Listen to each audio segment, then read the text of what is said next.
Le Seigneur soit avec vous. Évangile de Jésus-Christ selon saint Marc. En ce temps-là, parlant à la foule, Jésus disait : Il en est du règne de Dieu, comme d'un homme qui jette en terre la semence. Nuit et jour, qu'il dorme ou qu'il se lève, la semence germe et grandit. Il ne sait comment. D'elle-même, la terre produit d'abord l'herbe, puis l'épi, enfin du blé plein l'épi. Et dès que le blé est mûr, il y met la faucille, puisque le temps de la moisson est arrivé. Il disait encore : À quoi allons-nous comparer le règne de Dieu ? Par quelle parabole pouvons-nous le représenter ? Il est comme une graine de moutarde. Quand on la sème en terre, elle est la plus petite de toutes les semences. Mais quand on l'a semée, elle grandit et d'espace toutes les plantes potagères. Et elle étend de longues branches, si bien que les oiseaux du ciel peuvent faire leur nid à son ombre. Par de nombreuses paraboles semblables, Jésus leur annonçait la parole, dans la mesure où ils étaient capables de l'entendre. Et il ne leur disait rien sans parabole, mais il expliquait tout à ses disciples en particulier. Acclamons la parole de Dieu.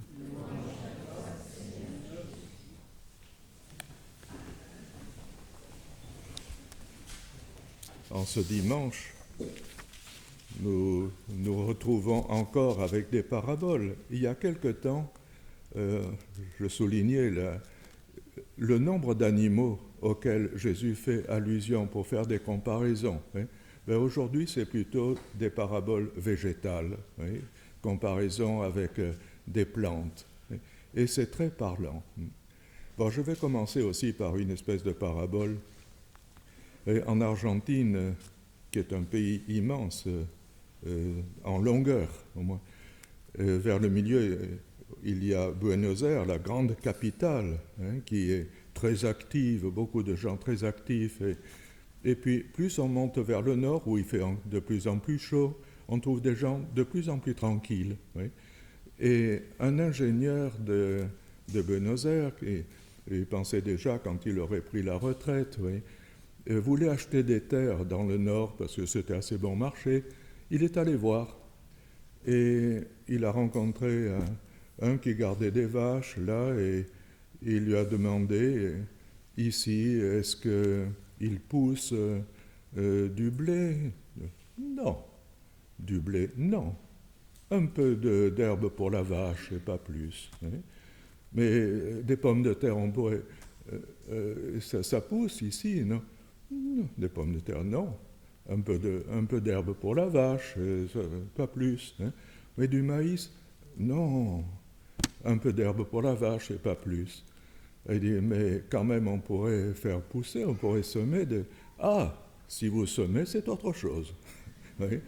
Eh bien, nous aussi, voyez, Dieu nous donne, mais il ne nous donne pas tout cuit. Il nous demande de collaborer. Il faut faire un petit apport de notre côté, voyez. Et dans le livre d'Ézéchiel, avec lequel nous avons commencé ces lectures, Ézéchiel aussi prend comme prophète, annonce qu'un vieux cèdre, et vous savez qu'en Palestine, le cèdre, c'est l'arbre majestueux qui donne du très bon bois, enfin, c'est tout un signe de prestance. Un vieux cèdre, on en a pris une bouture, il a été semé au sommet d'une montagne, et là, il devient un grand cèdre où les oiseaux viennent se loger dans les branches. Oui. Et c'est la comparaison, c'est l'annonce. Israël, le vieux cèdre, qui a été planté par Dieu, qui a cru par Dieu, mais une petite repousse, un rejeton est pris de ce cèdre, planté ailleurs, et là, ça devient un arbre où tous les oiseaux pourront venir, et puis surtout sur une haute montagne, visible de tous, Alors vous comprenez, là, le peuple d'Israël qui a tout préparé, et puis quand Jésus est venu, ce rejeton qui a été planté au sommet de la montagne, qui devient un arbre verdoyant, qui grandit, où les oiseaux peuvent se réfugier, c'est l'image de Jésus et l'Église qu'il a fondée. Voyez ? Et le psaume nous disait aussi, le juste grandira comme un palmier, il poussera comme un cèdre du Liban, planté dans les parvis du Seigneur. Vieillissant, il fructifie encore, il garde sa sève et sa verdeur. Oui. Si vraiment c'est le Seigneur qui l'a planté et qui l'a répondu à ce que demandait le Seigneur, alors il peut garder encore sa sève, sa verdeur et continuer à porter du fruit. Puis, dans l'évangile de saint Marc, Jésus qui prend cette comparaison de la semence petite, la moutarde, il en avait pris avant d'autres, mais maintenant la semence, la moutarde, c'est la moutarde d'Israël, ce n'est pas nos moutardes à nous ici. Et j'en avais un petit flacon, j'ai essayé de le retrouver, je ne l'ai plus retrouvé, je ne sais pas où il est passé. Mais ça valait la peine, parce qu'on voyait la graine de moutarde, si petite, on aurait dit du poivre moulu, voyez, à peu près comme dimension. Alors Jésus le prend comme comparaison, et il dit, voyez, cette semence de rien du tout, elle finit par faire une plante qui n'est pas comme les autres plantes des potagers qui restent petite, pour donner, mais elle monte jusqu'à 5-6 mètres. Et de fait, celui qui m'avait vendu la semence, il était à côté d'un arbre de moutarde, et c'est exactement cela, voyez. Alors si petite, puis ça se développe, et ça finit par faire tout un arbre. Et pour nous aussi, mais cette semence que Dieu nous donne, ça on ne l'a pas fait nous, mais elle demande la collaboration de l'homme. Oui. Si on laisse la semence, alors là il n'y a plus qu'un petit peu d'herbe qui pousse, il n'y a pas rien d'autre. Mais si on se prend soin, et ça demande du travail. Nous avons ici quelqu'un qui s'en occupe, Jean-François, qui s'occupe du jardin là-bas. Il le fait avec un intérêt. Si vous jetez un coup d'œil là-bas dans le potager, c'est devenu magnifique, mais ça demande un travail. Ça ne se fait pas tout seul. La semence est merveilleuse, elle va donner, mais dans la mesure où on s'en préoccupe. Eh bien, pour nous aussi, pour notre croissance, c'est la même chose. Et surtout sur la croissance de la foi. Oui. Des fois, on se demande un petit peu, mais pourquoi toi tu as la foi? Pourquoi je ne l'ai pas moi? Oui. Et pourquoi certaines personnes oui, certaines autres non? Dieu offre la foi à tout le monde. Des fois, pas au moment où on aurait pensé. Oui. Quelqu'un qui a pu être très éloigné de Dieu, tout d'un coup peut être illuminé et que Dieu lui fasse cette grâce de la foi. Oui. Mais même quand on a reçu la grâce de la foi, oui, qu'on a été baptisé, peut-être qu'on a reçu une instruction religieuse, ça dépend encore de nous que cette foi se maintienne et qu'elle croisse. On ne peut pas la laisser comme cela à tout vent. Oui. Et une des collaborations que Dieu nous demande pour maintenir notre foi, c'est celle de l'intelligence d'abord. Oui. Parce que dans la foi, tout n'est pas évident. Et il y a des moments où on peut passer par des doutes. C'est tout à fait normal. Ce n'est même pas quelque chose de négatif, oui, d'avoir des doutes, pourvu qu'on cherche la réponse. Oui. Si on accumule les doutes et les doutes et les doutes et les doutes, la foi ne résistera pas. Oui. Mais si petit à petit on cherche la réponse à ces doutes, notre foi, au lieu de diminuer, va croître. Les racines seront plus profondes dans la mesure où on aura cherché la réponse à ces doutes. Voyez. La collaboration de l'intelligence d'abord. Et puis la collaboration de la volonté aussi, parce que maintenir la foi, ça suppose ne pas vivre n'importe comment. Oui. Si on se laisse dominer par tout l'extérieur et par toutes les sollicitations d'Internet, et puis que notre vie commence à se dégrader du point de vue non seulement de la prière, mais aussi de la morale, oui, alors là, il ne faut pas s'étonner que la foi ne puisse pas résister. Oui. Quelqu'un disait, on commence par vivre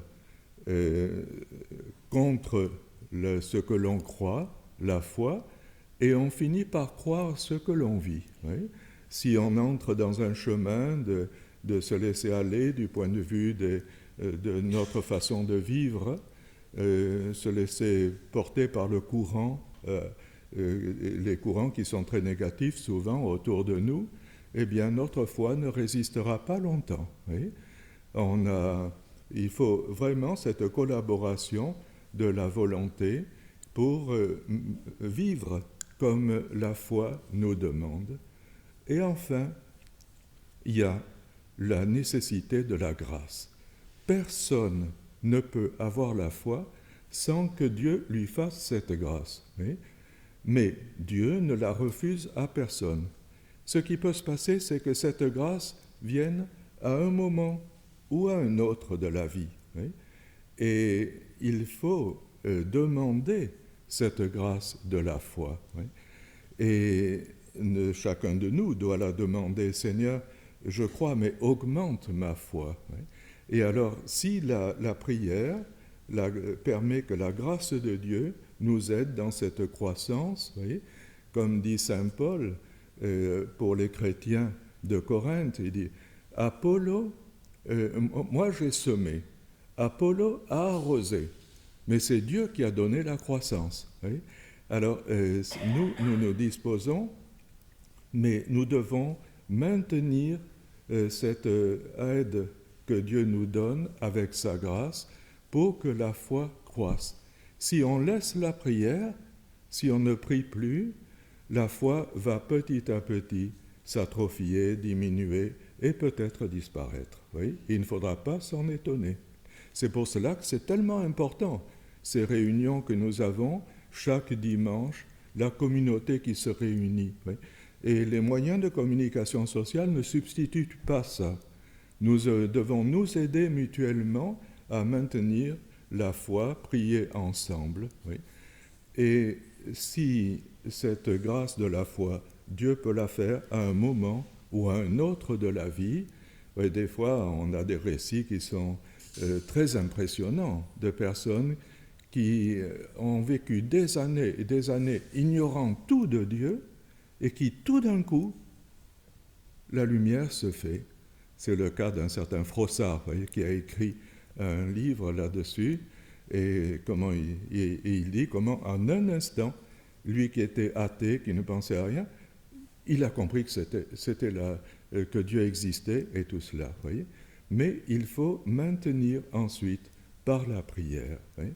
Et cette prière que nous devons faire les uns pour les autres, il faut aussi la faire pour les autres.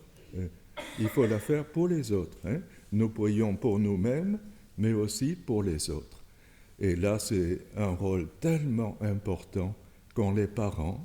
Ils ont peut-être semé cette petite semence de la foi dans le cœur de leurs enfants, mais avec la prière pour leurs enfants, cette foi pourra croître. Hein. S'il n'y a pas cette prière, ce sera difficile que la foi continue à croître. Voyez. Et vous savez comment nous avons dans l'histoire de l'Église ce cas tellement impressionnant de saint Augustin, hein, qui partait dans tous les sens. Dans le sens de la philosophie, ça c'était un grand cerveau, oui. Et sa maman qui souffrait de le voir partir dans des zones de philosophie qui l'éloignaient de Dieu finalement, oui. Et elle a prié, ça lui a coûté 18 ans, si je me souviens bien, de prières, de larmes, et puis un jour, clac, la lumière s'est faite. Et c'est devenu saint Augustin qui a rendu un tellement grand service avec toute son intelligence au service de la foi. pour nous aider à nourrir notre foi aussi par l'intelligence. Oui. Et pour les parents, oui, je pense que cette comparaison que j'ai entendue d'une pédagogue, oui, qui disait « Les parents doivent être davantage les jardiniers que les sculpteurs de leurs enfants. » Oui. Quand on sculpte quelque chose, celui qui sculpte a déjà l'image dans sa tête et il veut produire cela. Et à petits coups de marteau et de ciseaux et tout ça, bien, il arrive à faire ce que lui a pensé. Le jardinier, il a la semence qui a, elle, son programme à développer. Et il l'aide à développer ce programme. Oui. Et chaque enfant aussi a besoin de développer sa foi d'une façon qui est unique pour lui. Et les parents sont là pour aider au développement de cette foi. Pas faire une sculpture, oui, telle qu'ils l'ont pensé, mais les aider à croître selon ce qu'ils ont reçu de Dieu lui-même. Oui. Bien, je ne voudrais pas prolonger. Oui. Et saint Paul nous dit qu'un jour, il faudra rendre compte de cette foi. Oui. Il arrivera un moment où notre vie s'achèvera et nous devrons répondre devant Dieu de comment nous avons vécu cette foi. Faisons tout, si vous voulez bien, pour nous aider mutuellement, oui, en Église, en famille aussi, pour que la foi soit vraiment mise à sa place dans le cœur de tous, oui, et qu'elle puisse croître selon ce que Dieu attend, pas tellement ce que nous pourrions projeter pour les uns ou pour les autres. Oui. Amen.